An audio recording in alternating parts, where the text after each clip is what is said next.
Guys, look like we're back. I am D2 with Monk, and we are English casting the Celestial Invitational. The first match we saw was Firebat versus Zoro, where Firebat took that 3 games to 1. Next, we're going to be seeing Lifecoach versus Blue. Another reminder that all these players have to play all 9 decks today in this round robin. So Firebat, Zoro, Lifecoach, Blue, in this group, they will all be playing each other once, and in each of those matches, they will have 3 different decks to use in their best of 5. Right. So Life Coach, he's definitely the player that we know the most about. Blue is a Chinese player who qualified through open qualifiers. D2, I know you casted most of those open qualifiers. Do you know anything about Blue in particular? Yeah, I did cast Blue. He was the actually last person to qualify in week 8. And the notes that I got going into that tournament, he was one of the invited players for the qualifier. So typically in those 8-man qualifiers each week, or for those 8 weeks, they had 2 invited players, 3 players that came from a pro qualifier of about 50 people, and 3 open qualifiers who came from a pool of about 500 people. So he was actually invited to the qualifier, and in that qualifier he was able to get out of there, as we see Life Coach on the screen. But the notes that I had going into that was he was one of the best players in the early Hearthstone days, so probably around early beta was when he was pretty much well known, at least in China. As for recent accomplishments, as we see the decks from Lifecoach, he qualified for WCA 2015 main event through the Pro Qualifier, so those pretty accomplished recently. What do you think about these decks from Lifecoach? All right, just getting the decks right now. The priest deck, the Dragon Priest deck, is pretty much a carbon copy of the deck that Tice used at BlizzCon, except for one brand Bronzebeard instead of one Zombie Chow. So a bit more value in the deck. The controlled warrior deck looks to be pretty standard. The deck that Life Coach used at BlizzCon was a very heavily teched anti-freeze mage deck, so this is probably more of an all-around deck. So another interesting part is that he uses Spellbreaker over Owl, a decision that most people would probably disagree with, but I think it's going to be fine. The most interesting deck, of course, is going to be this Reno Jackson Paladin deck.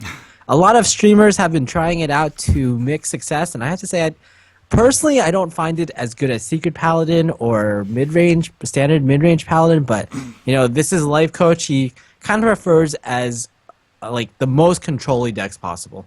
Yeah, I think Life Coach just wanted any excuse to be able to put Kel'Thuzad in his Paladin again, which is what he loves to do, obviously.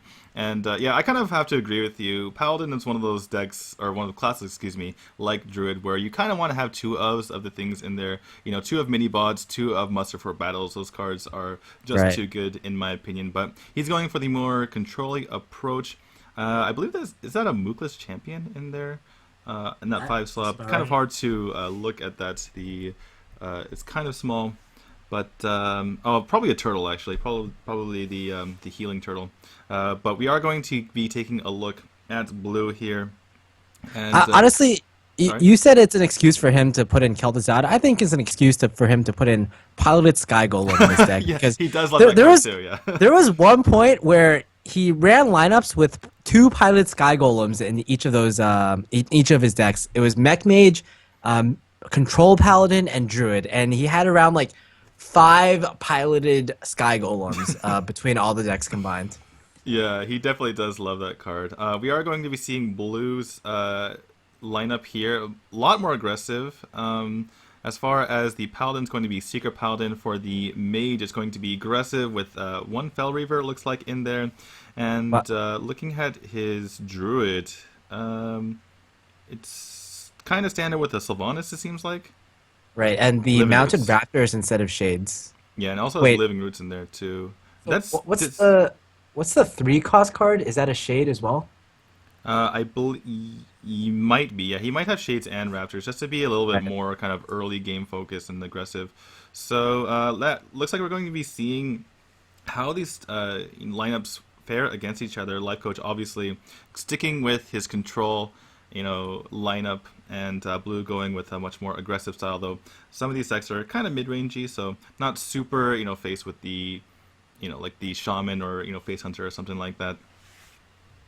Yeah, so we can still kind of respect blue, is what you're trying to say.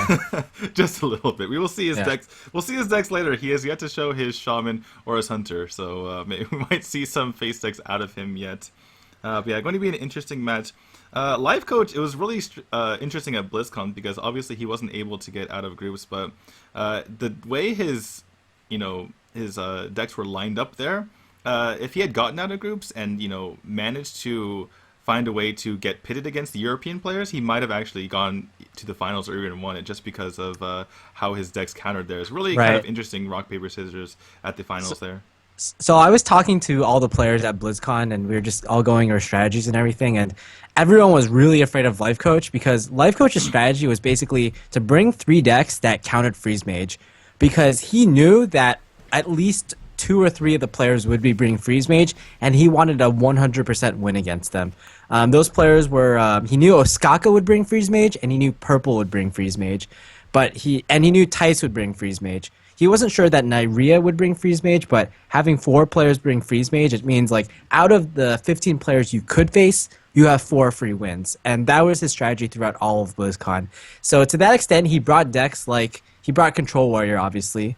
He brought Druid with Ragnaros and Loatheb, and he brought Handlock with Siphon Soul to beat Doomsayers, and he had a Kazan Mystic in that deck basically.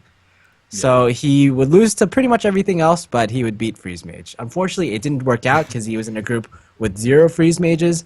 But we were all saying at BlizzCon, if a Chinese player or an APAC player brought that lineup, he would be almost guaranteed to go to the finals because there were two Europeans and two North American players who brought Freeze Mage. And Right. Life Coach being a European player himself, he had less of a chance to bring that card, or Yeah. less of a chance to face a European with that lineup, basically. Yeah, definitely. And maybe and even if Life Coach did manage to get to the finals, maybe he would be pitted against one of the three APAC players who got out of their groups. Just want to show pride for that group since I did try to qualify for the through the Japan region, the one Well, that Kano was able to get through. well, your countrymen did pretty well. Yeah, Top four at BlizzCon is no easy feat. In fact, I believe repeating your performance as well. yeah, exactly. The same fell in the same spot. As far as this game goes, look, Life Coach has an interesting card in his hand. Not too surprising to see the Fierce Monkey being put into Oh man, Control Warrior. Life Coach loves that card. And have you ever seen him cosplay that card? Or not cosplay, but just like kind of act like that card when he plays it. He does it the best, better than anyone else. He goes like ooh ah. I have never. He goes full monkey basically. I've never heard a life coach roleplay the Fierce Monkey, but I can only imagine. Do you see the Spellbreaker, which is pretty good in this moment? Obviously, life coach Frozen can't use his weapon, and he will be able to potentially get a 4-3 on the board and maintain that sort of tempo and board presence if he decides to go for it. Right, and the key part here is he gets rid of the mech, so that on turn four, Goblin Blast Mage won't be activated. Life Coach obviously very familiar with this because we were talking about how Life Coach only plays like five decks. Well, Mech Mage is one of those decks. Yeah, so yeah, one of those instances where he kind of played outside of his comfort zone, outside of his box. So yeah, probably knows the fear inherent in the or not knows the threats, excuse me, in the mech mage that could follow. One thing talking to Life Coach, the one or two times I believe that I've met him is he's really interested in figuring out which decks are good and how to counter them, and just really a student of the game. So definitely knows, even if he hasn't played other decks, what the kind of pitfalls there. Yeah. At the same time, though, even he knows how to play against pretty much every deck. He only knows how to play certain decks. He's a firm believer of the idea that to be a student of the game, you have to study, or to be really a master of a deck, you have to study it for like hours and weeks at a time. And by the way Life Coach plays, he just ropes every turn. He plays like that the same at home as well. So it probably takes him even longer to learn a single deck. So that's why I really like this format for him. It really takes him out of his comfort zone. Yeah, definitely to be able to having to play all these different decks. It would be interesting to see, especially with the priest later on. Though I tend to think that I think Lifecoach made a good decision with that Dragon Priest as we kind of talk about the overall aspect of this game since Lifecoach is sitting here contemplating life for a second. But I think that's probably one of the better choices just because Dragon Priest is a bit more straightforward. You're kind of just fighting for the board like a lot of decks do rather than, Control Priest, which can get a bit dicey with all the crazy decisions you have to make over the course of a game. Right, it's a very like play on curve deck, and Life Coach, of course, he probably got that deck from his teammate Tice, so he probably trusts him very well for a guy who like just been dominating lately and gotten to the round of 4 at BlizzCon. Yeah, absolutely. Really nice to be able to kind of lean on a teammate in that instance. We see a naked Goblin Blast Mage without, the extra 4 damage, which is sad for blue, but obviously his opponent is frozen, so maybe he'll get some extra damage here. Do you think Lifecoach will go for the Execute here? That's something. I mean, he could go for the Justicar as well and just start building up that armor. Right. I think he's fine with just using up one of his executes. And not only does it put a cruel taskmaster on the board, but it also gets rid of one of his clunky executes. Life Coach, of course, disagrees. I guess if your opponent can't deal with this this Justicar, then it's going to be trading off against something, and the mirror entity is you want to proc it with the cruel taskmaster. So overall, this ended up better than if he had just executed his opponent's board. Yeah, I really like the patience from Lifecoach. It's not just patience, but also just the greediness, right? Knowing that, okay, I don't really need to get rid of this Goblin Blast Mage. The lowest I'm going to go on board is down to 20, which is pretty comfortable. And a lot of times, it's really hard to get Justicar out there. You want to get Justicar out as fast as possible, so that whenever you have that extra mana for being able to armor up, it just ends up being that much more, obviously, because now it's a tank up. And so, I mean, it seems kind of scary, you have a 5/4 on the board that you can't get rid of, but typically going against Mech Mage, the board can be a lot scarier than that, many creatures on the board. And this is relatively tame. Lifecoach decided to go for the Justicar instead. Right. Life Coach also knew that he would be unfrozen this turn, so he knew that even if his opponent had Frostbolt, he would have to choose between Frostbolting the Justicar and Frostbolting his face. And as long as one of the minions was still alive on board, I think Life Coach would have been okay with it. Yeah, definitely. And Justicar is starting to being able to get some damage, and typically don't see that. Looks like we have a graphic here for the Dr. Boom, something that Blue would want to see here. And yeah, Lifecoach in a really good spot here. Blue needs to kind of pick up his high-end minions, that being Dr. Boom, probably Antonidas, Fell Reaver. I didn't get the exact list, or I didn't get all the cards in there with that quick glance, but yeah, going to be looking for those to be able to kind of sneak a win here. Otherwise, Lifecoach might be just running away with the game with a tank up every turn. Tank up plus the shield slam is going to be looking pretty good. Unfortunately, Life Coach, I say that it's not really unfortunately, but he doesn't he can't deal with this board completely perfectly in the sense that there's a mirror entity on board. He gives his opponent a 2/2, but I think he's going to be okay with that. Cruel Task, Brawl, and you win the Brawl with the Justicar. Go. Right. Well, and then you shield slam the 2/2, I guess. Well, actually, that is something that's an interesting consideration if you think about it, because with the tank up every turn, maybe Lifecoach deems that his shield slam is more valuable than his brawl, so he could actually brawl here. Yeah, and he seemed to be pointing towards face, so that's definitely a possibility. But if you brawl, do you go for the Cruel Taskmaster first? Looks like he's not going there anyway, so probably just he's gonna clear. He figures that this dies to a hero power anyway. Doesn't need to really push the damage. He doesn't have a way to finish the game off anyway, so gonna have even board here and the ability to tank up every single turn. That Cool Taskmaster going to face doesn't even negate the damage from the being able to tank up. So actually, because it's gonna be a concede from Blue here, just gives up. Doesn't even want to try with the Fell Reaver. Yeah, he probably didn't want to show his opponent the Fell Reaver because this is, of course, Conquest mode. He'll have to win with this Mech Mage yet again on some other turn, basically, or on some other game. But Lifecoach getting, I would say, an unfavorable matchup out of the way. But kind of. Yeah. It goes. I don't think it's too unfavored. It's not too bad, especially if you can get that Justicar up. But good play by Right. Lifecoach and good cards too, being able to get those weapons in. Right. Yeah, he got both weapons. He drew both weapons at the exact right turns. He drew a Spellbreaker, which is Mm. lined up perfectly against the piloted Shredder, and he also got a Fierce Monkey on turn Yeah. 3. So everything worked out for Life Coach. Yeah, definitely that Fierce Monkey played a huge difference because typically, the things that Warrior can do on turn 3 are pretty limited to something like Bash or maybe even Acolyte of Pain. So, and neither of those things really contest the board. He was able to get something down on the board preemptively after he was able to kill off his opponent's minions. And obviously that's different from Bash, where you can't, kill a future opponent with Bash. So that Fierce Monkey, just having that presence on the board helped him out a ton. And just killing one minion can prevent the game from snowballing. Maybe Blue gets his opponent frozen with that Snow Chug and gets a lot more damage because he has multiple minions on the board. Could have snowballed and made a bit closer match. But yeah, that made a huge difference, I believe, with that Fierce Monkey. But it looks like we're going to game number 2. Life Coach with his Reno Paladin, and Blue going back to that Mech Mage. Right. You can't even tell this is a Reno Paladin at this point. I mean, all these cards look pretty standard here. Well, these are the normal ones, right? It's going to Right. get strange from here on out. When we see the Pilot Sky Golem, although the Pilot Sky Golem is something that Life Coach always puts in his deck, so interesting to see what he goes with from here on out. Yeah.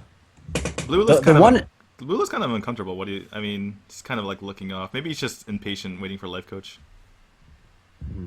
Yeah, his hand wasn't honestly looking that great. With all these burn spells in his hand, like you don't really own a fireball in your opening hand. But now that Mech Warper has been drawn, it's suddenly looking a lot better. Yeah, definitely. That can help him out immensely here, especially because Paladin's kind of notorious for not being able to deal with a 2/3 on turn 2. Right. I will say that Reno Jackson is a very welcome draw for Life Coach. In general, I feel like Temp or Mech Mage isn't one of those decks that both puts on pressure and burns in the final turns. Usually, what happens is the Mech Mage kind of fizzles out in terms of board control, but it has enough damage in their hand at the final turns to burn out the opponent. So, if Reno Jackson gets on the board, and I think it could be really good. Yeah, definitely. That could be something where Life Coach maybe has to use it at 15 or so health just to kind of mitigate the damage. But he does that does mean he gets a minion on the board, different from something like Tree of Life, for instance. But it'll be interesting to see this game how quickly Blue is able to identify that this is indeed Reno Lock or Reno Paladin, excuse me, because there's nothing in the hand right now of Life Coach that's out of the ordinary. Right. And honestly, Life Coach, because every one of these cards is a one of, I think he's drawing just completely amazingly. Yeah, The only thing exactly. that would make it better is a shielded mini bot on 2. Probably a little better than the Knife Juggler, but other than that, these are perfectly standard cards and some of the Paladin's best cards. Yeah, definitely.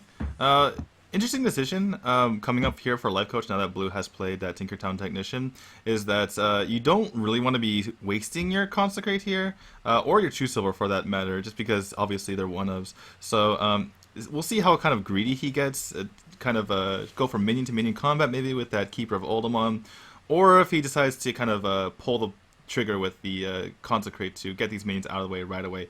Lothar obviously also a consideration here as well. So what do you think is the play here? I kind of favor the Keeper of Ultimon. I don't particularly like Consecrate here because it's kind of like your panic button. When things go completely wrong, you can always use it to clear the board. But Life Coach at this point, he doesn't really need that to clear the board. He just can rely on minion combat, and there are some pretty good trades with this 3/3 on board. Yeah, definitely. He's able to clear out this Mech Warper. It seems, yeah, going to go for that and probably face for the last one. And all of a sudden, Yeah. Life Coach, this 4/4 trades well with his board, but other than that, he's got the board lead, which is what you really want when you're playing defensively. Right. Life Coach doesn't even trade into the 4/4 because he knows his opponent can only really fireball once, use the hero power once. So now he knows basically that this 1/1 will be able to trade into the 4/1 of his opponent, and he can just get 1 extra damage in. I imagine he's gonna just use his face because he can kind of just use his life as a really use his life as a resource. Not even using his life, Right. really. Just kind of getting a free shot in. Instead, he decides to attack in with the 1-1. Maybe he's disguising the fact that he's playing Reno Jackson. I felt like I would have used my face there. Right, that could definitely be a consideration as well, disguising the fact using Reno Jackson. Maybe one other aspect of it is that you've seen your opponent has a really clunky hand, based on these off curve Tinkertown technicians. So you probably suspect that he has a hero power lined up on his Right. following turn, which turns out to be the correct assumption. Yeah, so Life Coach saving 3 health there by doing so. Kind of a risky play because if Blue had something, to play that turn, it might have been a different story. But yeah, Blue using the Fireball there to get rid of the Sludge Belcher. Usually something that's something you want to see as the control player. Like, okay, that's a Fireball not going to my face. But Life Coach doesn't really care about a Fireball to the face unless obviously it's something that preempts his Reno somehow. But yeah, right now Life Coach is like, no, don't clear my minions with fireballs. I want you to throw that to my face and just kind of smork it and just be greedy. Right. So Life Coach, he sees his opponent has a really clunky hand, so he must be thinking at this point, okay, I suspect my opponent probably has a Dr. Boom or something on the following turn. And judging by that assumption, I think I would have preferred something like the Lotheb on this turn, because what happens is if you play Lotheb, then the Consecrate on the following turn clears the Dr. Boom, whereas with this play, he needs to take an extra 7 damage to his face. Yeah, definitely. So obviously a bit of a defensive play by a Life Coach. Could have gone for the more proactive play like you mentioned. And yeah, could be taking a lot of damage though. He does have a ton of healing with that Leia Hands and Reno Jackson. Reno Jackson, a bit of a slow card, not too slow. You get to have that 4/6. It's a pretty good card if you're building the deck around him. He's one of your best cards, obviously. But Leon Hands is something that will take a turn to do, and you don't really get to do much else. So interesting to see how Life Coach kind of determines the best way forward. Blue, on the other hand, is doing his best Life Coach impression and roping when he has 7 mana and a Doctor Boom that's green. I was looking at his picture for a second to see if he'd actually been frozen, but no, he Now he's doesn't there. have. I wouldn't say he has too much of a decision to make here. Yeah, it's payback on Life Coach, right? He just he's been getting roped, so now he's gonna rope him back. There's his Pilot Sky Golem. We could see that in play right here. It's a bit bigger than Lotheb, obviously, and it comes back potentially if it's taken care of with something like a Fireball or Frostbolt.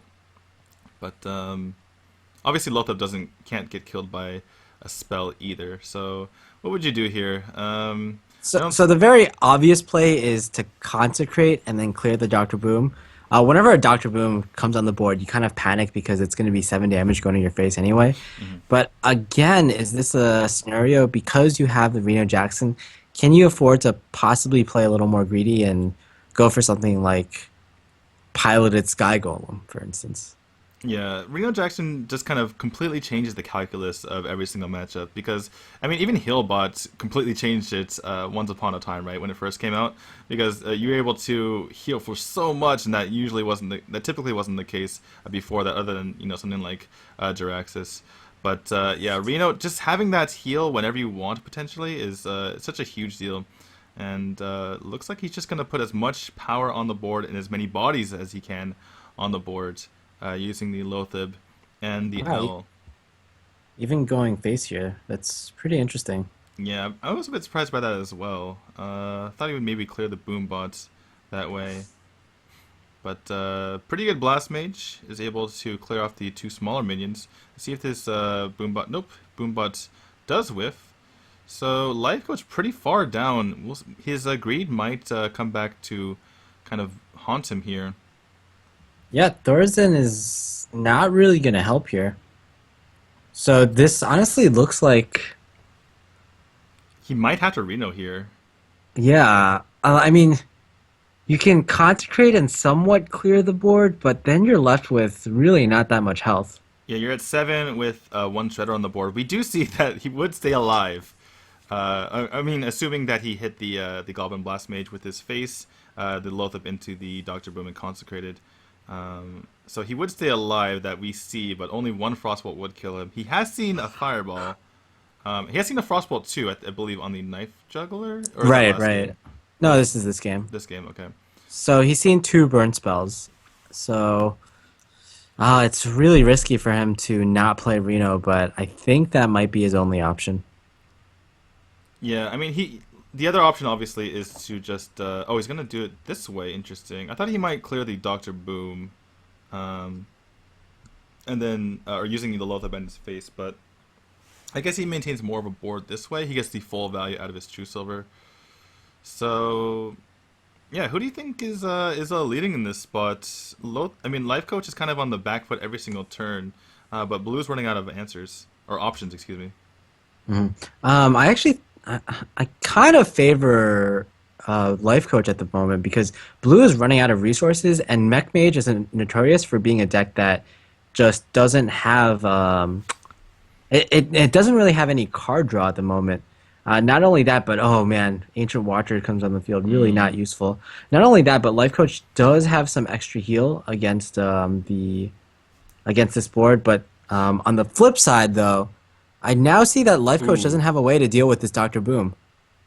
Yeah, he doesn't have a way to deal with Dr. Boom, but he is still at 25 health, and he does have healing in hand, so I think he's okay to not deal with it for the time being. But that Haunted Creeper is a huge draw just to deal with this mirror entity. Otherwise, he was dropping a pretty big minion into that.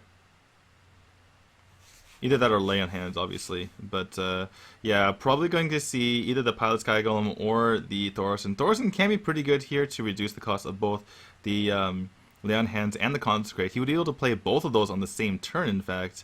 So pretty tough decision here for Life Coach. Would you rather go for the Thorson for next turn or the stickiness of this Pilot Sky Golem to kind of get back into this game?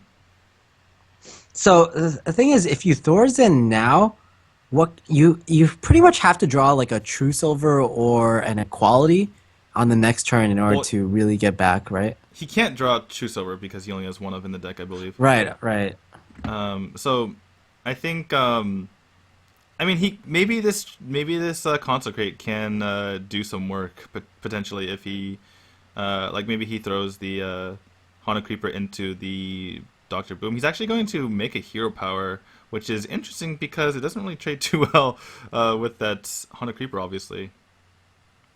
But I guess it does. hmm. It does really at least absorb one damage, so it's kind of like a heal for one essentially. We do see Ooh. that Blue, he has a very key spare part here. He has the Time Rewinder, so he can basically use that to summon two Boombots and heal his Dr. Boom for 4 HP. Yeah, That's probably that's the most effective Time Rewinder I've ever seen, actually. in the history of Hearthstone. No, but it is pretty good time miner right here to be able to get that value off, and can play another mirror entity to kind of screw with his opponent a bit. So yeah, this is going to be a pretty good turn by Blue. Life Coach, perpetually on the back foot here, and nope.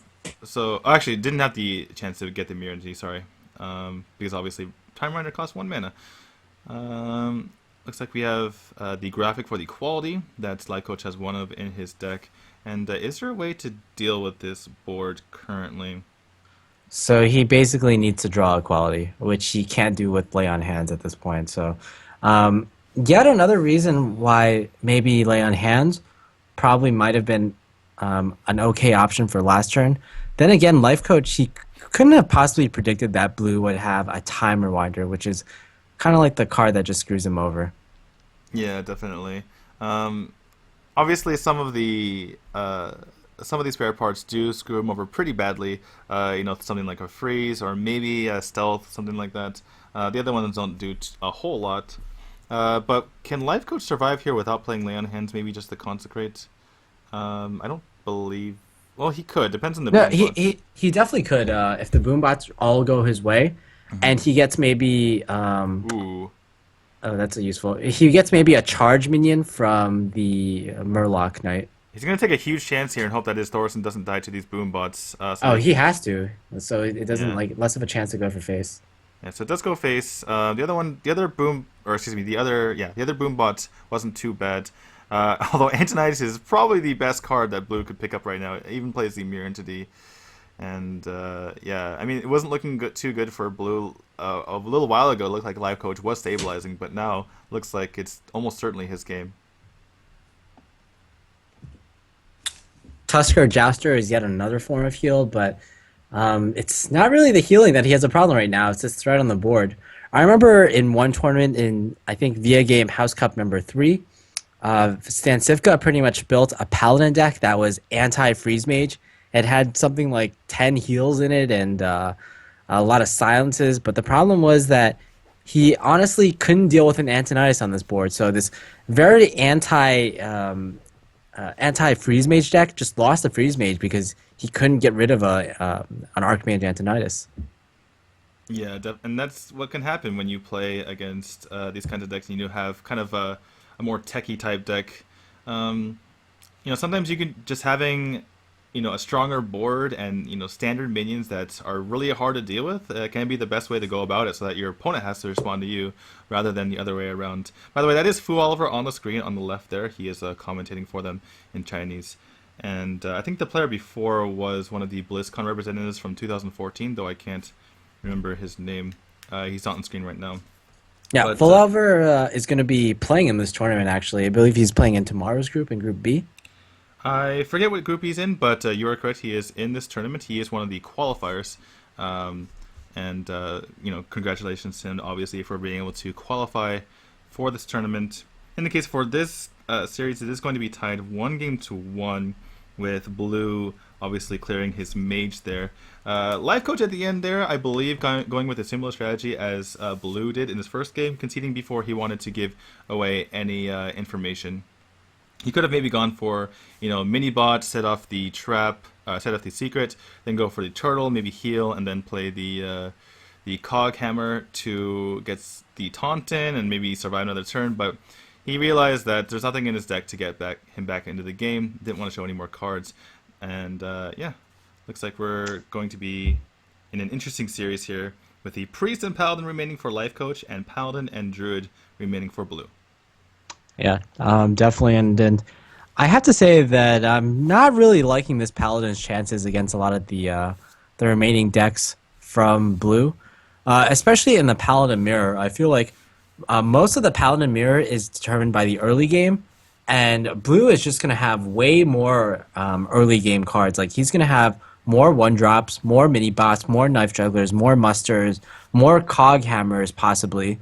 And not only that, but the alternate strategy is to go for a clear board with Consecrate on turn 4.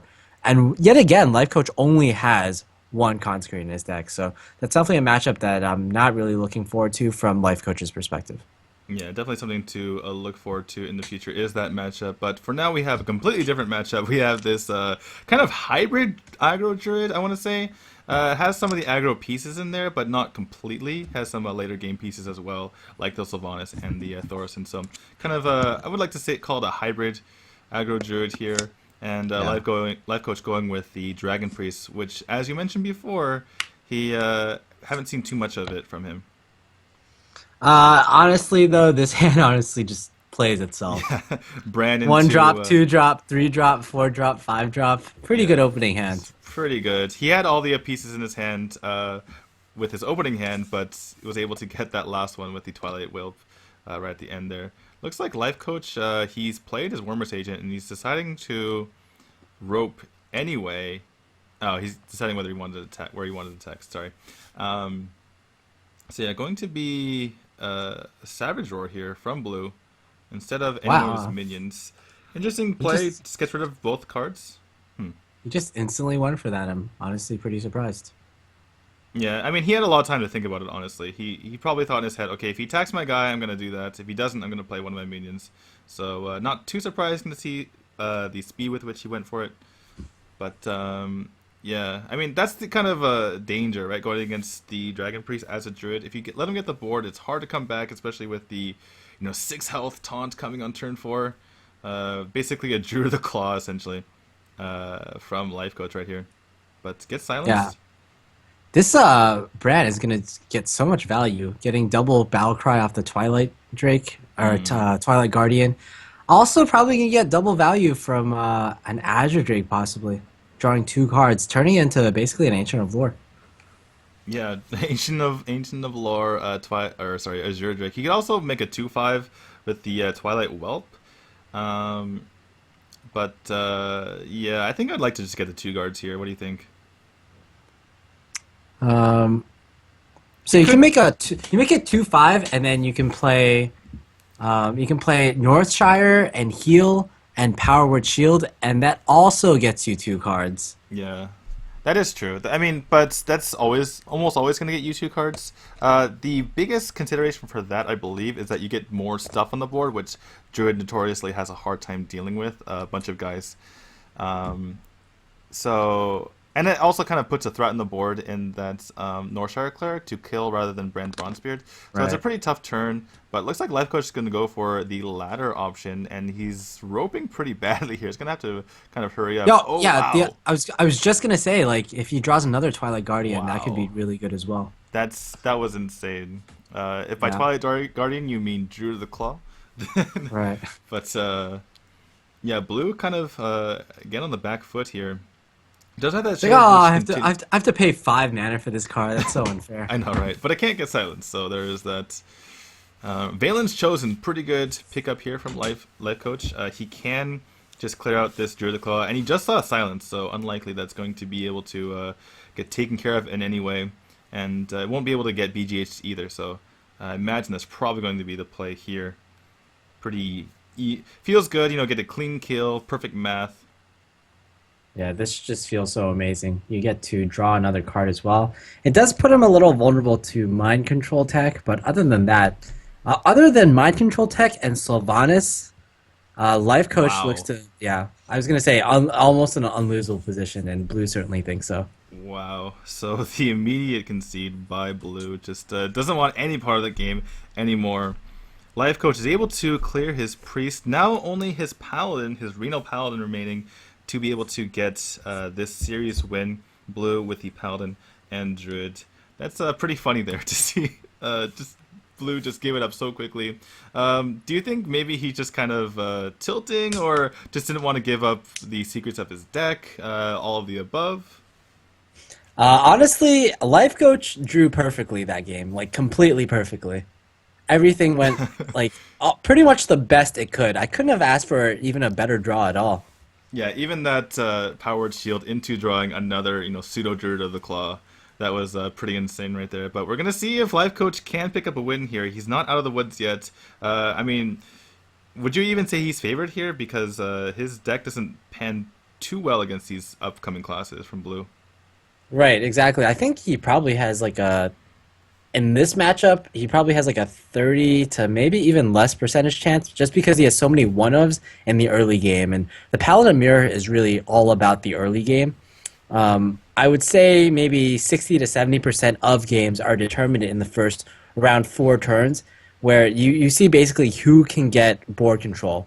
And after you surrender board control, the only two ways you can come back are if you either get a good consecrate or if your opponent draws dead on around turns 5 or 6. Yeah, I would say that's pretty accurate as far as how the matchup concerns. Life Coach gonna take his time here. Do believe he has to play this Ironbeak Owl. There's no real way to kill it, especially because Blue just used his coin, so no muster for battle coming up from Blue this coming turn. Obviously, there's things you can silence later, like things that are avenged, but he's gonna fall way too far behind, I believe, if he doesn't use the Owl right now. Yeah, it's just the thing is you really want this owl for things like event, for things like Tyrion fording maybe later on. Hmm. But again, this matchup all about the early game board control. And if you don't wrestle that, then you're just gonna have a bad time.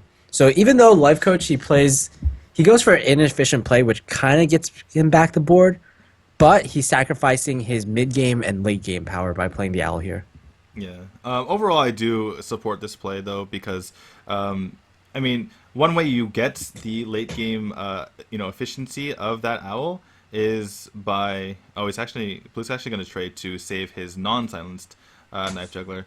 But yeah, one way you actually are able to compete in later stages of the game with those huge minions that could be silenced is to just have a board yourself, and the best way to do that is to mitigate damage early. That said, Blue has a pretty ridiculous opening here with that Knife Juggler into the Muster. Was thinking about just playing two Seekers last turn to kind of protect his Silence Knife Juggler, but in the end, I believe this is a bit better, considering the ridiculousness of the Knife Juggler Muster for Battle combo into Shredder, into Lothab. Lifecoach not looking too good right now. He does draw into an option to clear out this Knife Juggler, and even though it's overall a much weaker play than just dropping a Pilot Shredder on curve, it might just feel like this Knife Juggler is just threatening enough for you to be forced to clear it. Otherwise, a Juggler it can potentially get so much value off the next few turns. Yeah, it could get a lot of value, but you just saw Muster, and not likely going to see a bunch of small minions. Typically, the Secret Paladin, they run the Secret Keeper and mini bots and stuff like that, but unlikely your opponent has exactly that in hand, as Blue makes an interesting gesture. But I feel like this Shredder can clear a lot of the 1/1s on the board potentially if Blue decides to go for that trade. Nope, gonna go face. Not worried about Consecrate at all. Yeah, Like I don't really think he has to worry too much about Consecrate because it seems like probably if Lifecoach had it at the previous turn, then he would have found the Knife Juggler threatening enough. Then again, though, Lifecoach is known to be one of the most greedy players with removal possible, judging just from the last game where he held Consecrate in his hand for around 3 turns, over what a lot of other players would have done. Yeah, definitely. And that's sometimes a sign of a good player, right? You can even throw your opponents off with how greedy you can be. Maybe they put you on not having a certain card because, you've not used it in chances where it would be, obvious for someone else. But, all that said, Lifecoach is in a pretty bad spot here. Looks like his webcam is kind of loading as well for the Chinese stream. So we're having a kind of lag spikes all over the place here. What do you think? Do you think he just clears off this Knife Juggler and gets the value there? Because, obviously if you hit the Shredder, it kind of gives your opponent Shredder charge in a sense. So maybe just hit this Juggler and put up a Belcher. Yeah, it seems pretty good. Hopefully, Lifecoach will be with us fast enough in order to make such a play. Yeah, hopefully. Looks like we're having kind of issues all over the place.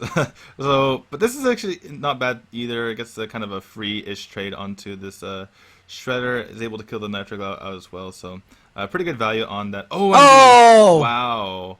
That's not bad for Lifecoach either because he gets the 2-drop anyway. I would say that overall favors Lifecoach. What do you think? So what was on the board before? So it was a Pilot Shredder versus a potential 2-drop plus 3/1/1s. Yeah. Yeah, I definitely do think it favors Lifecoach just because the 1/1s are just kind of hard to deal with if you don't have some kind of AoE. You do have your weapon, but it doesn't deal as efficiently as possible here. Sorry about a not good reacting appropriately there. You're like, oh, Yeah. I'm like, oh, that's interesting. But yeah, what were you gonna say? Sorry.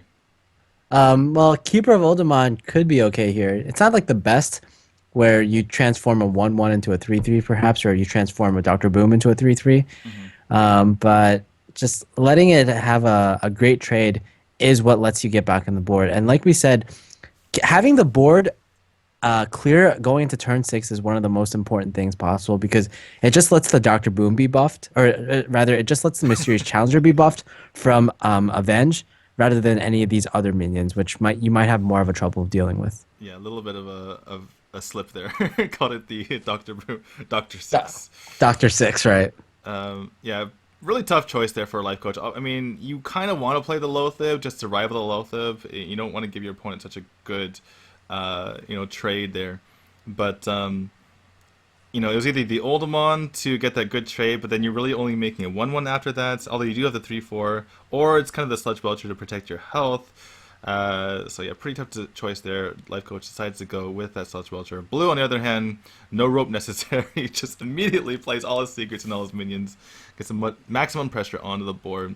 And, Lifecoach sitting at 12 health, this is pretty tough to deal with. He wants some sort of healing or some sort of roadblock to put in the way as ASAP right here. Right. It's gonna be probably this game is probably gonna be determined in the next 2 or so turns. depending really on A, if Life Coach can draw into some kind of heal, of which we know he probably has around four in his deck. The Land Hand, Reno, Anti-Keelbot, and the Tuskar Jouster. Or if Blue can draw into one of his big threats like Mysterious Challenger or Doctor Boom, or I am possibly just Tyrion. sorry. I'm just like laughing at Blue's. He's like falling asleep, yawning, and now he's sitting. He's resting his hand on his or his head on his hand. Sorry, this is just too much. Right, yeah. Blue, like he's at this like big land. He's possibly his first land, and he's just kind of a little nonchalant about everything. Yeah, I think he's played a few big matches here and there, but it's just really funny to watch in general. Life Coach in the end does go for the kind of the play that which puts the most, stuff on the board.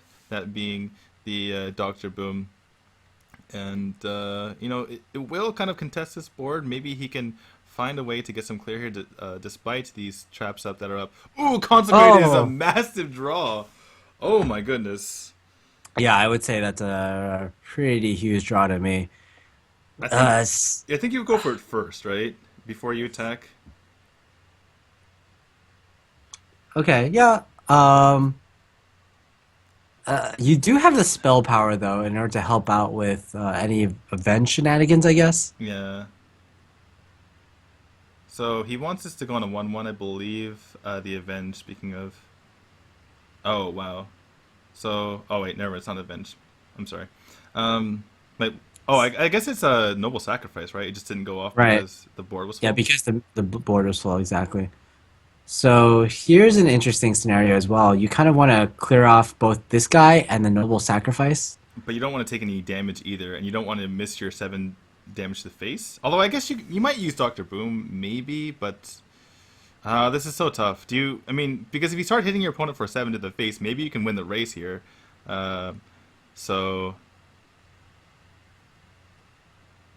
yeah, looks like it's going to be Acolyte of Pain. I don't know. I think I would have put as much damage as possible on the field, but I guess he Mhm. didn't have too much time to think about it. Yeah, I honestly think he was going for knife juggler into hero Oh, power. oh, he just concedes. Wow. He he had didn't he have like 4 charges left on his? He couldn't draw anything. Um, let's see. I guess he maybe he knows he doesn't run true silver in his deck, perhaps. But this guy he did concede on turn 5 or so last game, so he's kind of like But that one he's kind of wasn't an early conceder. that one wasn't as bad, I don't think. I mean, his opponent was at 4 health. Right, like I guess if he knows his deck well enough, he knows that he doesn't have true silver, he doesn't have divine favor in his deck, then maybe he doesn't really have much of a chance of winning. Just judging by the expressions on these Chinese casters, though, they're probably wondering the same thing. It's like, oh, why did he concede this Yeah. early? I mean, looking at Fu Oliver, he was looking. I think he kind of mirrored what you were doing, right? He was looking up, kind of trying to think of what cards could be in his deck, right? Really, he had nothing. So, yeah, very interesting game there. Looks like Life Coach's standard strategy of roping helped out here as Blue Right. just couldn't take it anymore and went for the early concede. Life Coach will take that match 3 games to 1, which means he is +2 for the day, which that could matter in the end with the rankings determined. The tiebreakers determined, excuse me, by that game score difference. Blue loses 1 game to 3. Our next match is going to be Firebat versus Life Coach. You do not want to miss that, so don't go away. In the meantime, we will show you the kind of Chinese trolled-in videos, so you guys can enjoy that. See you guys when we get back.